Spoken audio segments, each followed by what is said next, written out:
Le système d'irrigation goutte à goutte avec des tuyaux PVC et des bouteilles en plastique est l'œuvre de 2 agronomes qui travaillent à l'ANADER, Direction Régionale Centre-Ouest. Il s'agit de M. Yodé Émile Gérard, chef de service Recherche-Développement, et de M. Dimi Legré Zier-Claver, chef de service Génie rural et aménagement.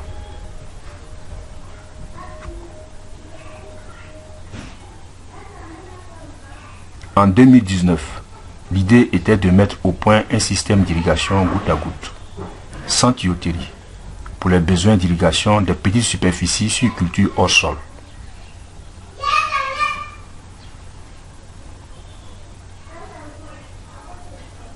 Après plusieurs manipulations, nous sommes arrivés à mettre au point un dispositif d'irrigation goutte à goutte sans tuyauterie, composé d'une bouteille en plastique, d'eau minérale et d'un support. Le réglage du débit se fait à partir du bouchon.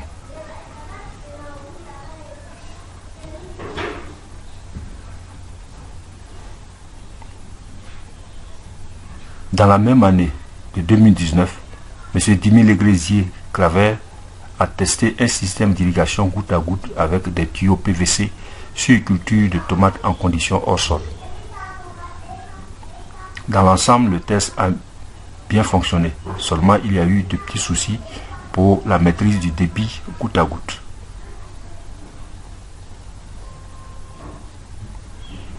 Après cela, nous avons analysé ensemble les différents résultats de nos travaux et l'idée de combiner les PVC et les bouteilles plastiques est née.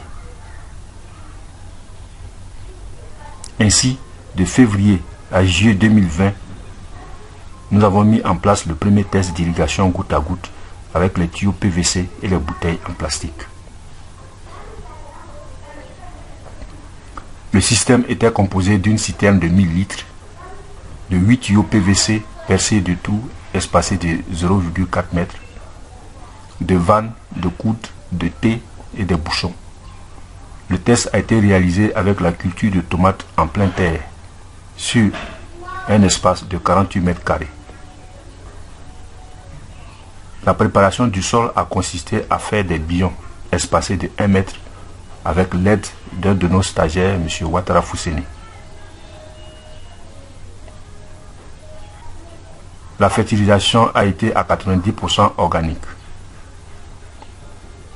Nous avons utilisé la cendre de la litière de volaille chair pour faire l'amendement. Les compléments minéraux ont été effectués avec le NPK 12-22-22 et l'urée en petite quantité et un engrais foliaire pour booster la fructification.